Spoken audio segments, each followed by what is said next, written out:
Hola, muy buenos días tengan todos ustedes. A nombre de mi compañero José Manuel Gaona Uribe y de su servidor, Gibran Flores Palafox, reciban la cordial bienvenida para este tema interesante llamado acromegalia y gigantismo, donde abordaremos muchos temas, subtemas sobre lo que es su etiología, manifestaciones clínicas y los nuevos tratamientos que han salido, así como también de lo que es el retraso del crecimiento y la estatura corta. Todo esto gracias al apoyo y la coordinación de nuestra docente a cargo, la doctora Marta Eugenia Sánchez Plata. Muy bien, vamos a iniciar con el tema de acromegalia y gigantismo. Para empezar vamos a hablar la definición. Esta afección, la acromegalia, es caracterizada por un exceso de hormona de crecimiento en la edad adulta o cuando las epífisis de los huesos ya se cerraron. Es por tal que los huesos largos ya no van a seguir creciendo, mientras que los huesos planos sí. Esta afección se caracteriza por ser desfiguradora y también es una enfermedad discapacitante para el paciente porque va perdiendo funciones de su cuerpo. La imagen que podemos ver aquí es característica de una persona con acromegalia. Se puede observar una cara agrandada, una mandíbula protruida, senos maxilares y frontales también aumentados de tamaño, unas manos de mayor talla en proporción a la media y se puede observar incremento de vello en el cuerpo. Ahora, el gigantismo también es una afección caracterizada por exceso de hormona del crecimiento, específicamente en la etapa de la infancia o la juventud, cuando las epífisis de los huesos todavía se encuentran abiertas y esto nos va a condicionar a que el paciente sí pueda crecer en los huesos largos y como se muestra en la imagen, se va a ver como una persona con muchísima más talla que el promedio. Este, este crecimiento no solamente es de los huesos largos, sino también va a abarcar lo que son los músculos, otros tejidos como el cartílago e incluso órganos internos produciendo visceromegalia. Muy bien, vamos a iniciar con el tema de acromegalia y gigantismo. Para empezar vamos a hablar la definición. Esta afección, la acromegalia, es caracterizada por un exceso de hormona de crecimiento en la edad adulta o cuando las epífisis de los huesos ya se cerraron. Es por tal que los huesos largos ya no van a seguir creciendo, mientras que los huesos planos sí. Esta afección. Ahora veremos fisiología para retomar algunos conceptos o mecanismos que se vieron previamente y así podemos entender los mecanismos de acción de los fármacos en el tratamiento. Bueno, iniciando.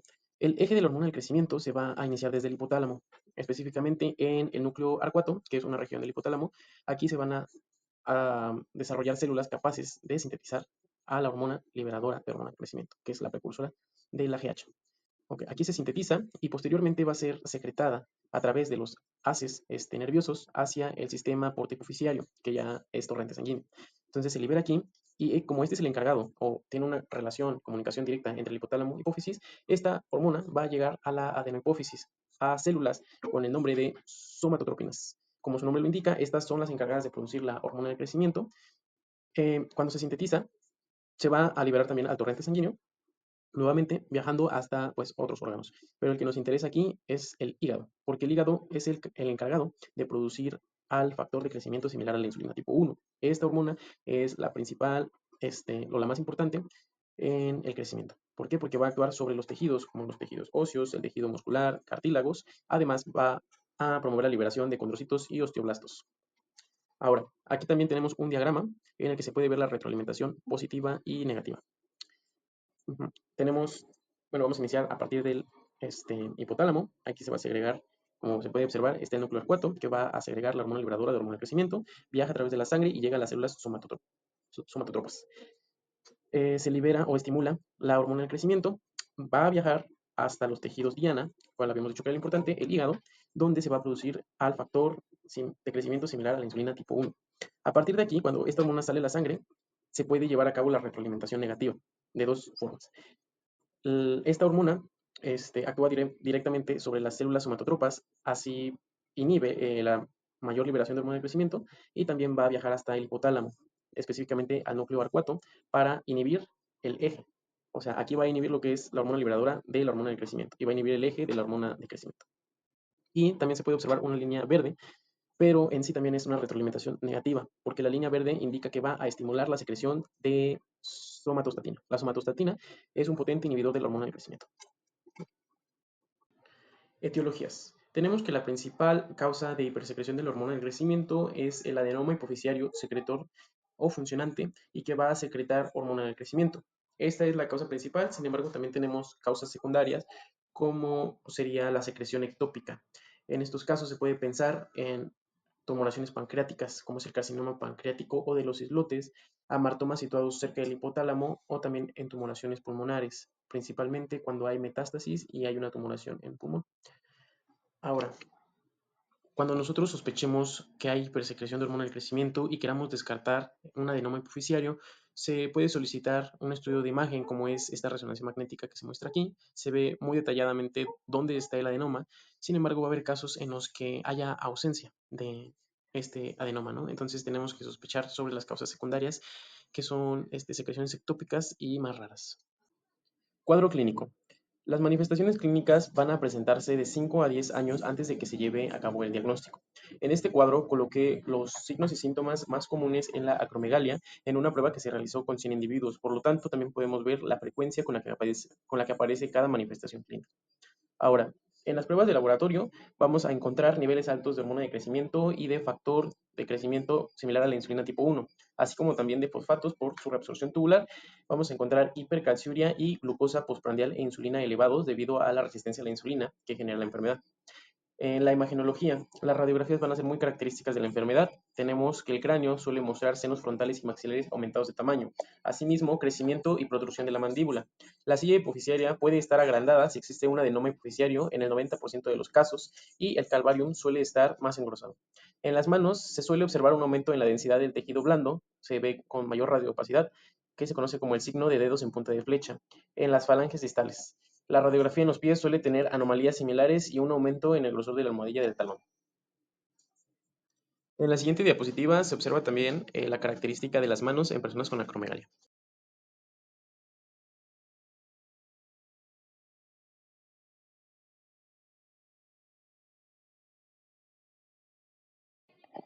El tratamiento tradicional que se suele utilizar en esta patología de acromegalia van a ser con la finalidad de preservar la mejor calidad de vida para el paciente, ya que esta enfermedad suele avanzar causando complicaciones que pueden llevar a la muerte. Su tratamiento es la resección quirúrgica principalmente, con su posterior suplementación de las hormonas que puedan llegar a hacer falta, ya que durante la resección quirúrgica puede llegar a producirse un hipopituitarismo. Ahora, la resección quirúrgica más común es la que se hace transfenoidal, es sin abrir el cráneo y es más segura. También tenemos que posterior a la cirugía puede incluso quedar una parte del tejido que siga secretando hormona del crecimiento, por lo tanto se pueden administrar fármacos. Los fármacos utilizados o su mecanismo de acción son los antagonistas de los receptores de hormona de crecimiento, los análogos de la somatostatina o agonistas de dopamina. Y por último, si ninguno de estos tratamientos funciona adecuadamente en el paciente, se puede utilizar la radioterapia.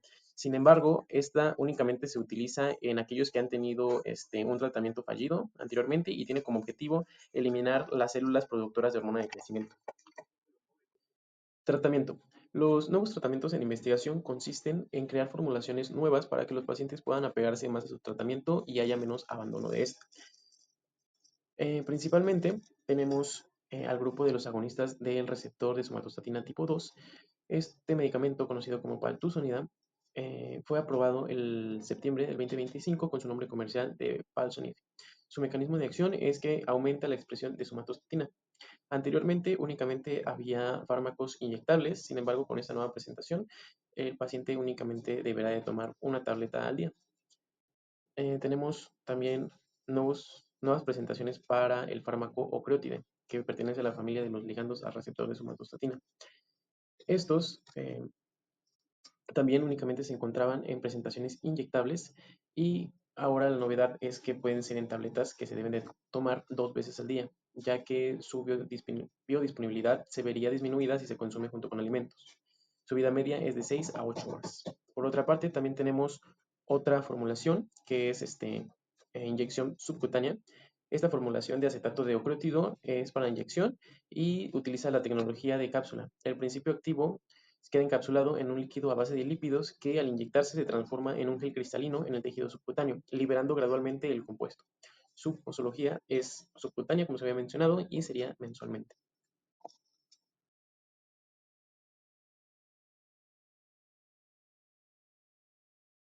Bueno, para empezar este tema de talla baja, tenemos que entender primero un concepto básico que son los percentiles, ¿no?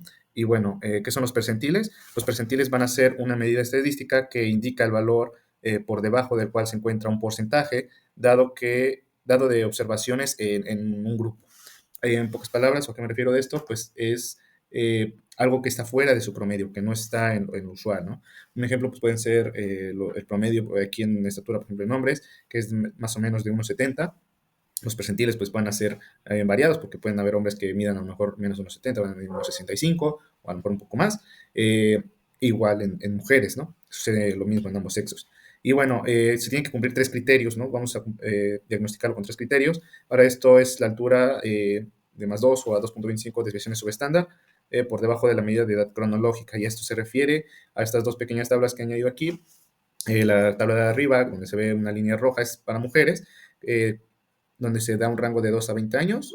Y bueno, la línea que se ve, alcanza a ver gruesa es el promedio, ¿no? Lo estándar, lo que prácticamente debería medir. Cuando nosotros notamos que la paciente a lo mejor tiene dos desviaciones estándar, nos referimos a que estas líneas de abajo es el crecimiento muy lento, que no va de acuerdo a lo que debería ir aquí en mujeres, ¿no? Y por lo mismo pasa en hombres. Por eso se divide los centímetros de altura sobre la edad y es como se va determinando la estadística, de hasta cuánto va a llegar este o esta paciente. Y también tenemos los otros dos, que es la tasa de crecimiento por debajo de la media de la edad y la altura blanco, que se corrige por la altura de ambos padres, que lo vamos a ver más adelante. Y bueno, para determinar todo esto usamos las técnicas de medición. Para lo que son niños menores de 2 años, usamos el infantómetro, que es una placa donde recostamos al pequeño y nos es más fácil y tener una medición exacta. Y para los que son mayores de 2 años usamos el plano de Frankfurt o como muchos lo conocen en los hospitales, el estadiómetro, donde nos colocan y también nos pesan derechitos y nos miden desde lo que es la parte del talón y hasta lo que es la cabeza. Y bueno, el segundo criterio, de los cuales, de los tres que se han mencionado, pues tenemos lo que es la medición de la tasa de crecimiento. Y esta es prácticamente saber los centímetros que ha crecido nuestro paciente durante un año.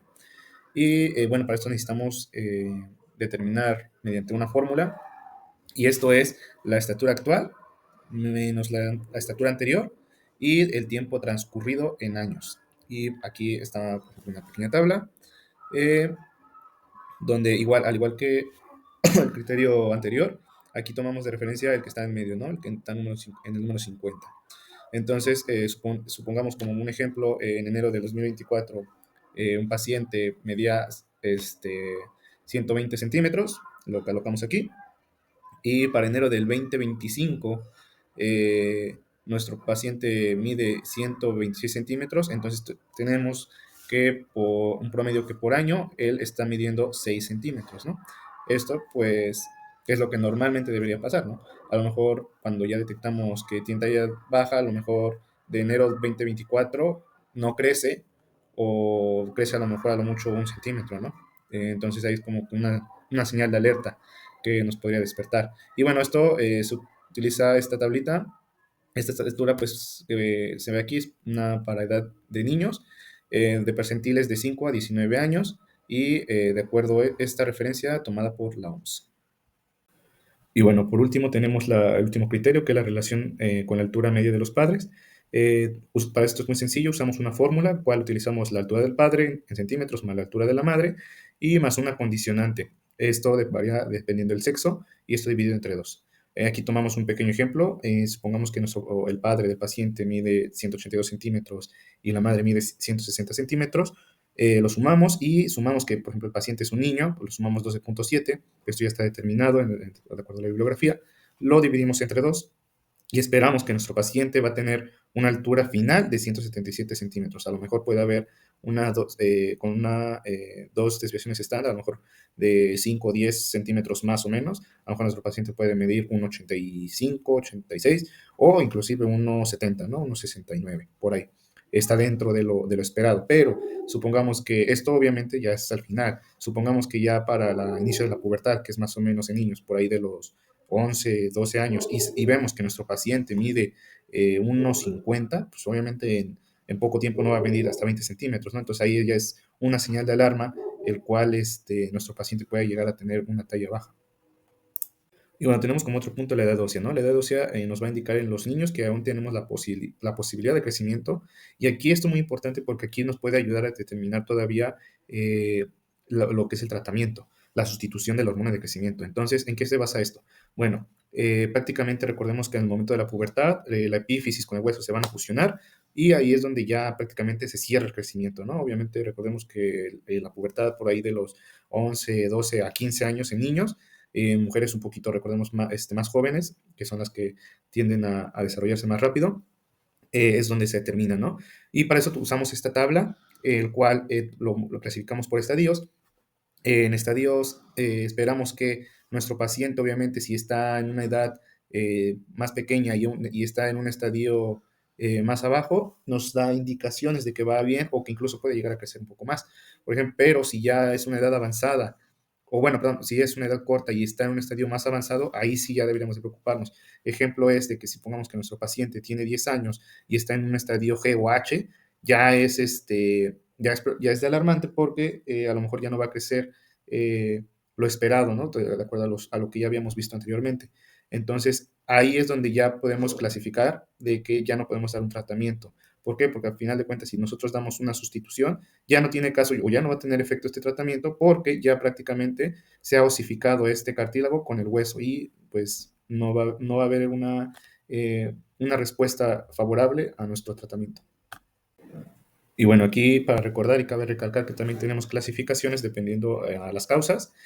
Causas óseas, que tenemos la condroplasia, que esta va a ser la más común para pacientes que tienen el mismo talla baja, este pequeño síndrome, pero también tenemos varias, ¿no? Tenemos nutricionales, por déficit de aporte de absorción de nutrientes, causas endócrinas, genéticas, como trisomía 21, síndrome de Turner, o otras causas. Aquí nos vamos a basar más lo que son las causas endócrinas, pues prácticamente la que es más común del déficit hormonal de crecimiento, o también lo que nos puede generar un hipotiroidismo o un panhipotiroidismo que ya prácticamente no nos funciona, no nos dan las herramientas suficientes hormonales para que puedan llegar a desarrollarse en el crecimiento de los pacientes.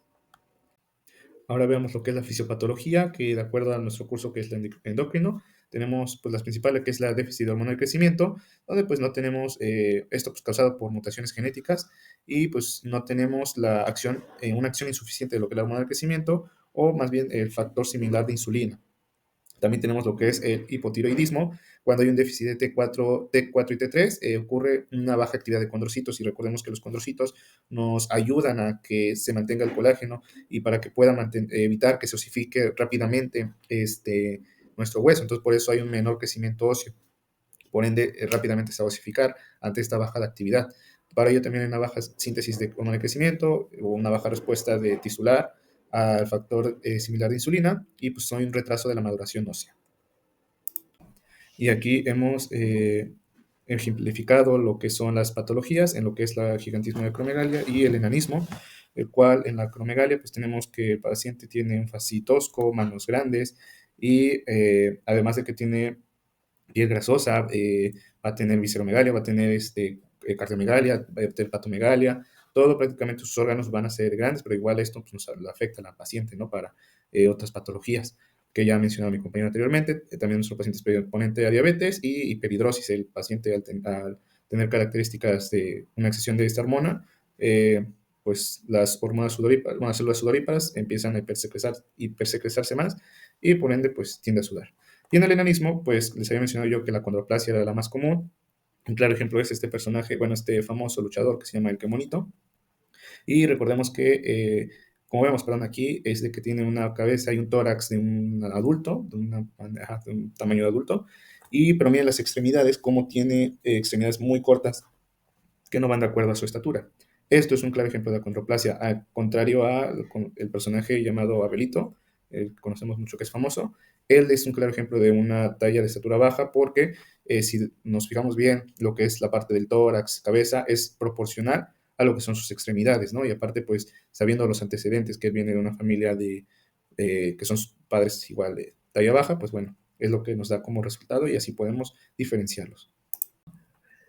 Bueno, por último tenemos los nuevos tratamientos que son inyecciones de hormonas sustituyentes de crecimiento, que estas se van a administrar de vía subcutánea y se administran una vez a la semana.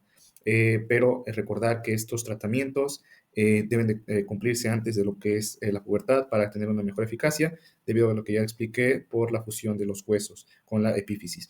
Entonces, estos de preferencias antes de la pubertad, después de ello, se tienen que someter a intervenciones quirúrgicas, que para esto he añadido un pequeño video de este youtuber, influencer, que es doctor, el doctor Vic, donde nos da un pequeño mensaje de la explicación sobre este procedimiento.